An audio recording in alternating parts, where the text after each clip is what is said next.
Boom! Certo? E tem os Estados Unidos correndo por fora também, fazendo a sua negligência salutar, o take-off das 3 colônias, etc. E aí,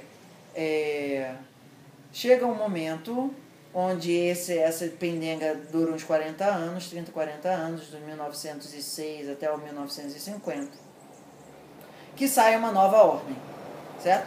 Uma terceira fase do capitalismo, onde ele não é um capitalismo mais industrial, ele não é um capitalismo mais comercial, ele é um capitalismo tecnológico. Tá?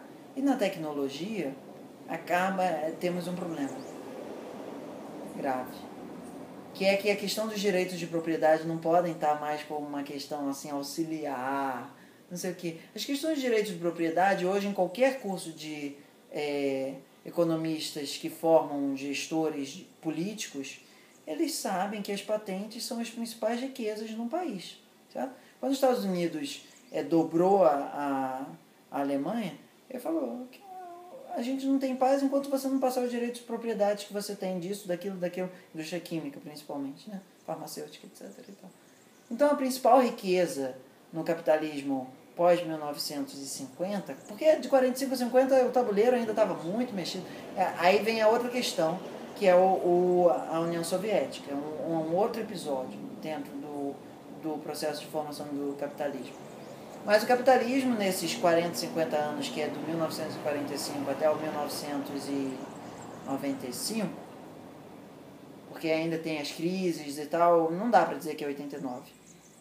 Ele passa por um período de hegemonia, onde o principal atributo não é que você está com a indústria produzindo no teu país, você passa por uma nova ordem, né? Aquele negócio que a gente estuda na geografia, mas basicamente, nessa era, existem as corporações. Esse é um aspecto super importante do capitalismo pós-entreveros, onde houve essa possibilidade do capitalismo prioritariamente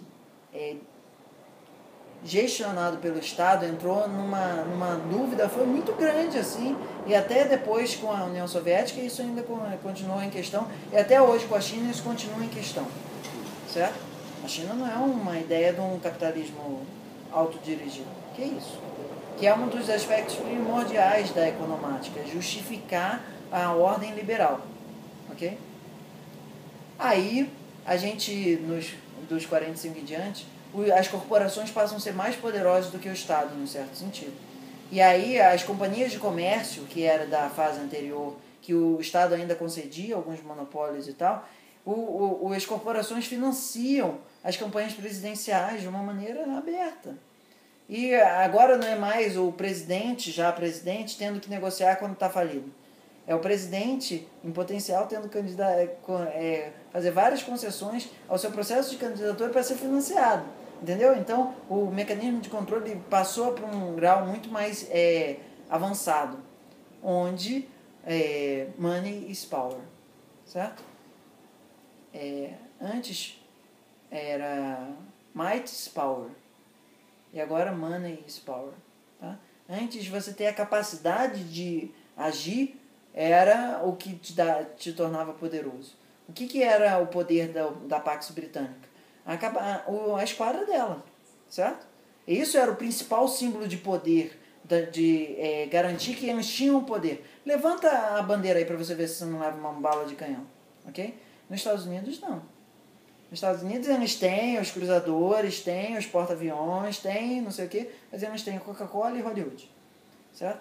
Então, o mecanismo a estrutura sociológica foi chegando a um tal ponto onde as pessoas passaram a não ter mais um contato com o campo, viver só na cidade, e passaram a só reverenciar o dinheiro, certo? E aí Deus o único Deus virou o dinheiro, tá lá na célula, né? In God we trust. Mas qual é o God que está ali? É o dinheiro, em um certo sentido, certo?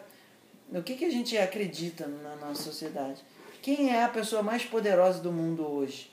A primeira pensamento provável que muita pessoa vai dizer é o presidente dos Estados Unidos ou o negócio da China, né? Ou que seja o análogo do presidente da China, certo? Então, assim, que são financiados por quem? Pelas corporações. Então, o jogo de...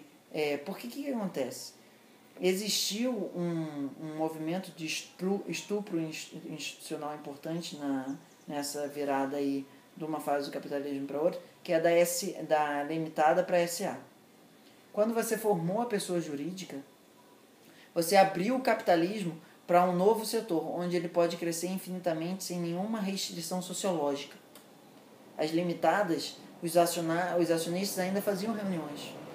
Mas SAs não, você só tem uma coisa lá que aparece um ou outro, não sei o que e tal. Mas não existe mais nenhuma coação moral dentro das SAs. É claro que quando cai petróleo, não sei, faz não sei quanto, ou então tipo um vazamento numa indústria química, não sei o que, dá um desastre, ou tem uma bomba que explode, não sei o que. Ainda existe um grau de contenção social ou sociológica fora das corporações. E aí é o ponto que a gente chega, no nosso terceiro take, que é como você nega o processo de embedded. As pessoas, elas não são mais formatadas pelo capitalismo. Elas são imbuídas de uma maneira que elas nem percebem, certo? Então, o período britânico é um período de naturalização do capitalismo. O primeiro período foi o período de normalização, onde ele começou a ser aceitado. Depois tem o período de naturalização, é natural que seja capitalismo e é isso aí. E o terceiro etapa é onde isso já nem é mais uma questão. Isso nem pode ser colocado como uma questão. É uma questão onipotente, certo? Ela é mais do que natural, ela é eterna. Né? Quando acabou a União Soviética, qual foi a frase? Agora o capitalismo é eterno. Tem alguma frase nesse sentido do presidente que era então, que eu já não lembro quem era exatamente. Não sei se era o Nixon ou não. Mas o ponto fundamental é o seguinte: o capitalismo agora ele já não é mais questionável, certo? Ele simplesmente ele é absoluto, ok? Como é que você diz que os recursos não são escassos? De onde é possível colocar essa questão? Num grau assim, onde as pessoas já veem... o primeiro era assim: eu estou enxergando mal, certo? Aí eu ponho um óculos. Aí é o seguinte: mas o óculos me incomoda, vou botar uma lente. Mas a lente também está nos problemas, então eu vou fazer uma cirurgia no olho. Ok? E aí tem uma outra etapa que é assim, a ideia de botar um chip. Mas a ideia de botar um chip é o processo que a gente está vivendo ainda, certo? Onde as pessoas vão deixar de pensar por si mesmas e elas vão pensar apenas dentro de uma forma pré-determinada, que é o processo de transformar o ser humano num homo econômicos mesmo, ok? Mas isso está em stake, assim. Esse passo ainda não aconteceu. Pode ser que aconteça. Mas isso é o que a gente está querendo com o smartphone, com um monte de coisa, com Bluetooth. Como é que é o negócio que você coloca no ouvido? É Bluetooth, né? Que no início era assim: agora você não precisa mais encostar no celular. As casas inteligentes já implantam algumas coisas nas pessoas. Já tem uns chips aqui e ali, identificação. Sempre a questão da segurança é um aspecto que é fácil de convencer a população. Vocês precisam se tornar máquinas, porque isso vai deixar vocês mais seguros e não vai ter um outro 11 de setembro. Ok? Mas aí a gente está num momento onde já não é mais história. É um momento onde é contemporaneidade, onde a gente está fazendo comentários sociológicos, assim, a gente não está mais fazendo uma leitura histórica, ok? Então a gente saiu, nosso primeiro take foi economia do excedente. Nosso segundo take foi economia da escassez, e eu pulei a parte das guerras, etc. Porque a gente não está fazendo uma análise prioritariamente política aqui, tá? Mas isso daí podia ter um take do 1906 até o 1950 e um outro take grande do 1950 ao 1990 e qualquer coisa, tá? Até o Bill Clinton. O Bill Clinton é um bom ponto de parada. Mas não, assim, isso a gente só passou porque não é o que a gente quer chegar. A gente quer chegar no nosso próximo take. Alguma questão aqui? Não. Tudo bem? Sobrevivemos a mais um take? Ótimo.